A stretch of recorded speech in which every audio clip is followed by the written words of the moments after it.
Hello, class. Today we will be talking about effective communication in the workplace.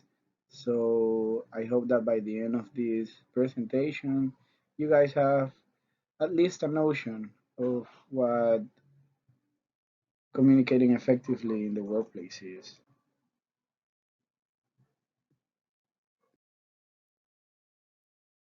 So the objectives for today's lecture will be to define what effective communication in the workplace is.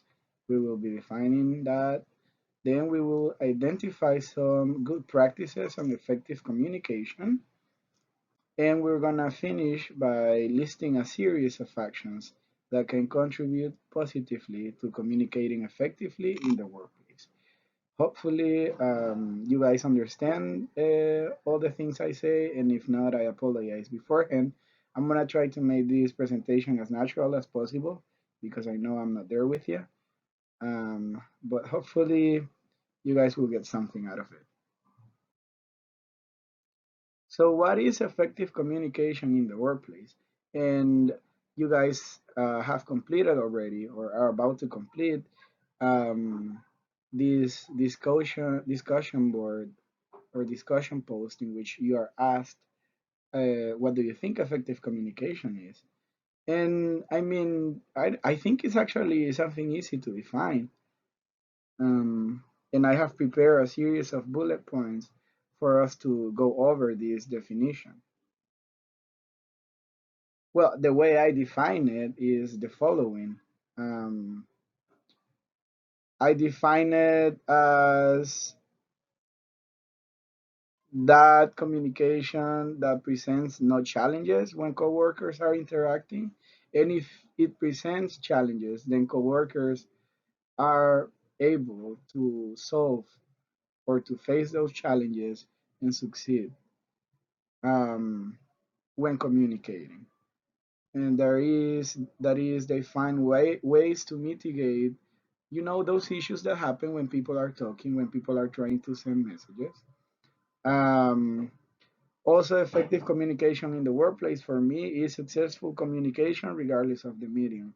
That is, whether it is an email or a phone call or a face-to-face conversation, people in the workplace are always going to be able to communicate effectively. Also, something else that we can consider to define effective communication in the workplace is the fact that co-workers can speak and share their thoughts, and when they do, they are listened. And that's very important, because again, communication is an interactive, you know, action and transaction. So the fact that people are able to say, okay, I can contribute, and if I do, I can be paid attention, or people are going to pay attention to the things I'm saying, then I think that's definitely proof of how effective communication is in that workplace. Also, I think that effective communication in the workplace is characterized by respecting everyone's backgrounds, nationalities, and languages.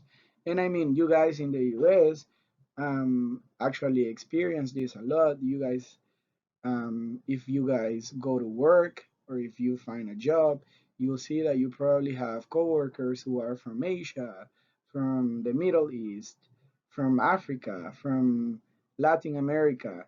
And so there are differences, the differences that we all have, you know, can be pretty obvious sometimes. And you don't even have to go that far away. Even if you have, let's say, you being from Arizona, have a coworker who is from New Orleans or upstate in New York or from Chicago, you guys will see that the way we do things might be different, right? And the way we communicate might be different.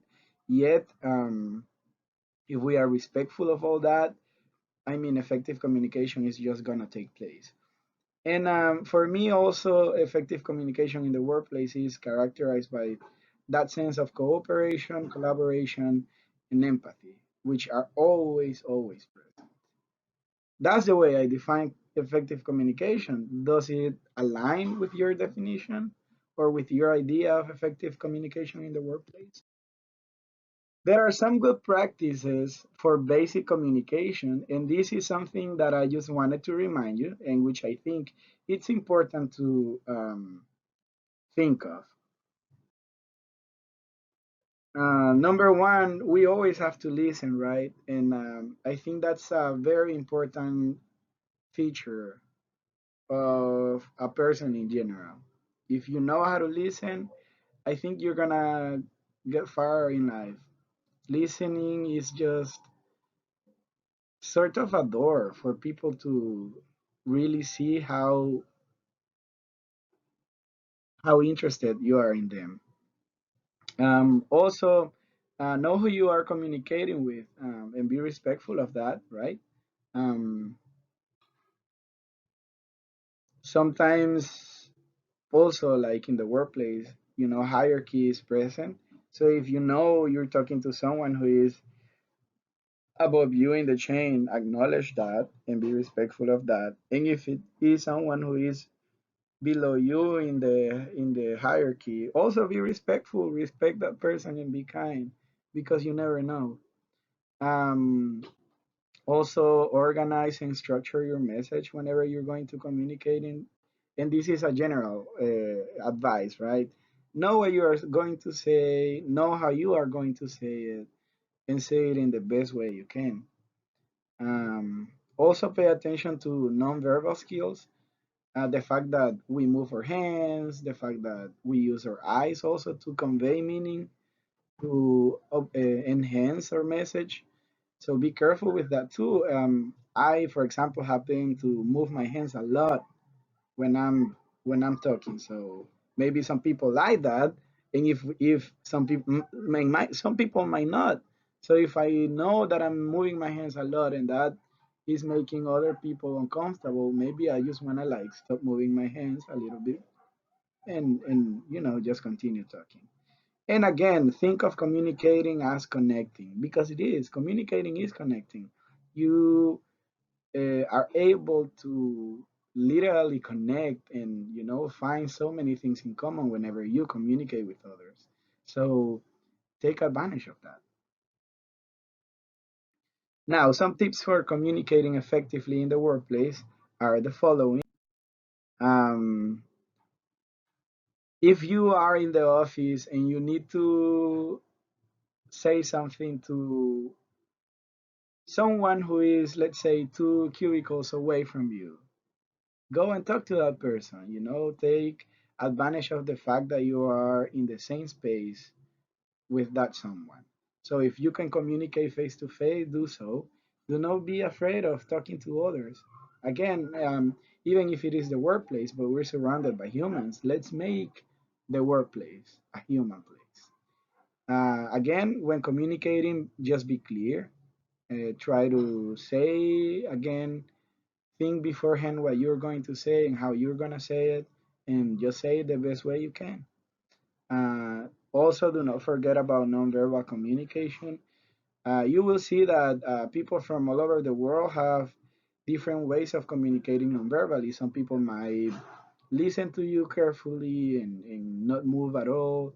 Some others might, move their heads as they are like listening to you. So they show that they are following you in that sense. So do not forget about nonverbal communication. Again, the importance of listening. So don't hear, just don't hear.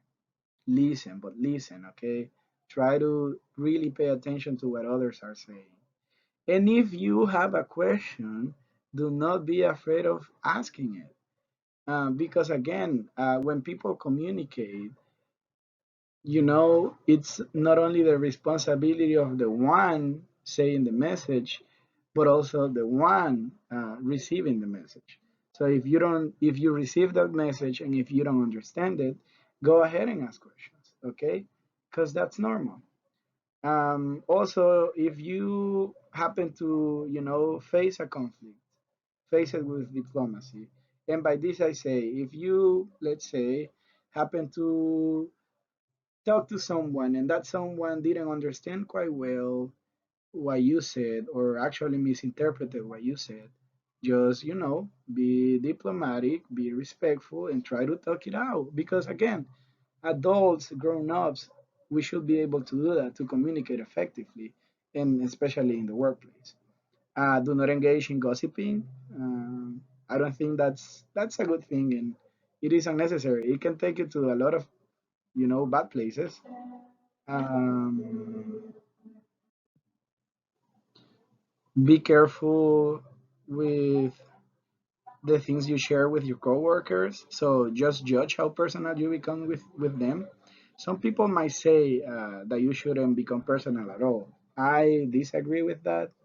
If you are in a place where you are with people for like more than 4 hours, 5 hours every day, I think you should become in a way also, acquainted with them. So just judge how personal you become with them. Um, and just be smart. I mean, common sense definitely says, um, common sense can tell you what to say and what to do. If you engage in a conversation about a controversial topic, just make sure you don't lose your solace. Always keep calm. And this is very important. If you know that someone has done something good, let that person know. Provide positive feedback and say like, "Hey, good job," or "Hey, I heard you were promoted," or "Hey, thanks for helping me with this. I really liked it." These devices of you know positive language and the fact that you provide positive feedback with them, they are really, really important. And just be patient, be kind, have empathy, and be human. Again, because you are in the workplace for so many hours and for so many people, you should think of them as a community, and in fact, they are. So capitalize on that, and do not think that someone who doesn't have your education cannot communicate with you, or do not think that someone who comes from other country and who speaks another language, etc., etc., or who has a different religion than yours, do not think that that person cannot communicate with you, because that's a fallacy. You can communicate with everyone and everybody, and you can do so in an effective way. And now that you have listened to me, I wish the following set of exercises can solidify the conversation that I just started and that I hope we can continue. So, thank you and enjoy the rest of the module. Adios.